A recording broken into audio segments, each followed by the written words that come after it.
there, we're at the Homestead Museum in the City of Industry. This operates year-round. It's obviously a historical location. It will tell you some of what happened in the 1830s and the 1930s, what life was like back then for the original homesteaders, for landowners and so forth. But every year during Halloween, for 2 days, one weekend, usually just the weekend before Halloween, they do what they call Beyond the Grave tours. They adjust the tour, and what they look at is how the customs of death, dying, and funerals changed from the 1830s to the 1930s. In the 1800s, death was much more personal. It was a family affair. You kept the dearly departed in your home, in a parlor. Maybe you buried him on a cemetery or a plot that was adjacent to your land. By the time we move into the 20th century, it becomes much more a professional situation in which you have undertakers, embalmers, professional people who will take care of all those messy little details for you. It's all very interesting, very historical. One thing they touch on, which is perhaps most interesting to fans of Hollywood Gothique, is spiritualism. We're going to go in and take a look at a seance to show how the people who did what they did back then, the tricks they pull. The joke here is that it's a seance with the lights on, so you will see what's making those little rapping noises. So come along with us if you dare. Death was very present to the Victorians. It was everywhere in their popular literature. You couldn't have a story without one or more characters, preferably a child, dying and then being beckoned to the other side by visions of angels or dead relatives or something like that.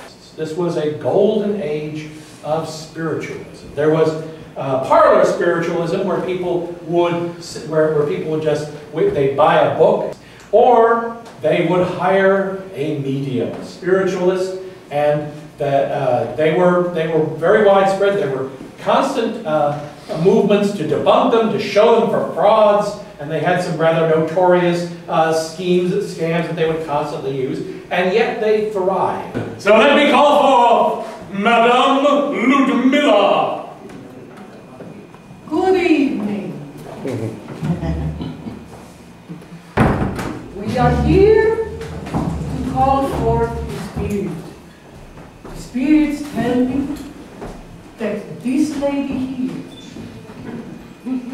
wishes to speak to her Auntie Phyllis on my spirit guide, Princess Miniwakta of the Kickapoo tribe. She will come to me and ask who I want to speak to. I will tell her she will go and get the Auntie Phyllis and bring Auntie Phyllis to us if Auntie Phyllis is willing to speak to us. And then Auntie Phyllis will speak to us. But we will start by all putting our hands on the tables with our pinky fingers touching so that we can make the mystic circle. This is important. Do not break the circle. All right, and now I will go into my trance. Here I go.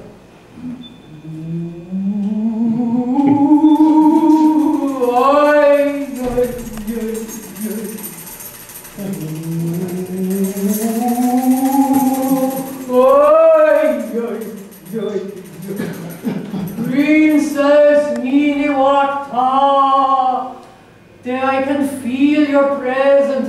Give us a sign that you have come into the room. Greetings, Princess Miniwakta. Today we wish to talk to the Auntie Phyllis. Now, I will ask you a question. You can answer me by knocking once for yes and twice for no. Can you go and contact and bring back the spirit of the Auntie Phyllis? Good. Now, please go to the Auntie Phyllis and ask her to come and speak to us. Oh yes, I think I feel the spirit of Auntie Phyllis coming.